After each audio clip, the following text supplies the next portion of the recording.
We have some questions from our listeners. Okay. Now, I haven't listened to these, so I apologise in advance. However, they're probably a mixture of childish questions and serious questions. Shall we take a listen? Let's go. All right, here we go. Chris, can you ask Tim Peake who vacuums the rocket in space?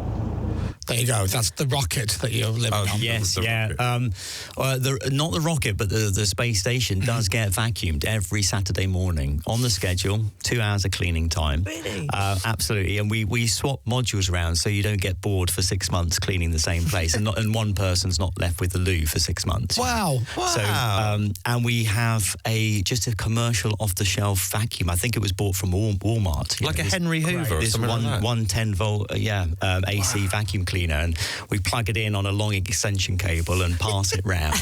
That's incredible. And what we're vacuuming is the air filters, because again the air's being circulated, any dust and debris is going to get sucked into these filters. So there is dust in the International Space Station. Dust can still be formed and yeah, so I mean, would it settle? Human skin is still shedding, and, hair and bits, and you've got crew members been up there for over 20 years now, and other bits of debris from the cargo that we bring up. So you do need to vacuum every week.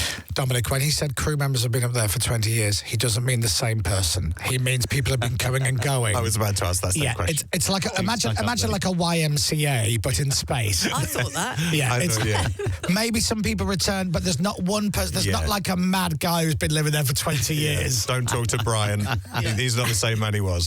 With the rubbish you get from the vacuum or wherever, is there like a bin day where you launch it out into things? Or is it like Glastonbury where you got to bring everything home with you?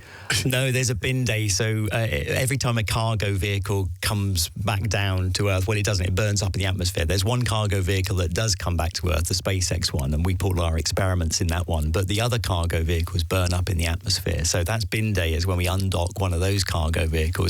It's brought up supplies. It's then packed full of all the rubbish, burns up in the atmosphere. Wow. So no mess? No mess. No mess. Look at that. Good morning, Tim. Hypothetically, if a husband and wife went to space, is it possible to conceive a child? And would that child be classed as an alien? Yes, it would be completely possible. Wow. Would they be classed as an alien? That's a good question. I doubt it, but it's worth putting that to NASA. I thought you were going to say it's worth putting it to the test.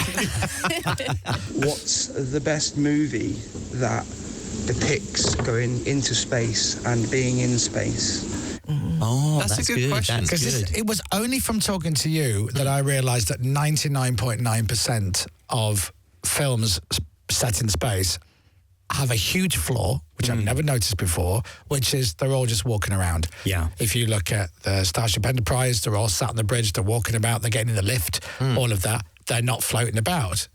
Most films about space, they don't float around. Yes, So they're hugely flawed. So is there one which is... It's difficult to film, isn't it? People floating around. But if you want to know what Earth looks like from space, then Gravity is brilliant. Those opening scenes are just... The cinematography is beautiful. It's just like it. Forget the science.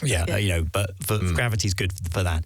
The Martian was great. I thought the spacecraft that they travelled to and from Mars with the centrifuge for sleeping in. So there you go. You can make it easy on the filming if you've got a centrifuge on your spacecraft, and then you can have astronauts walking around, but then they float into the central section. Yeah, they do. And that's when they're in weightlessness.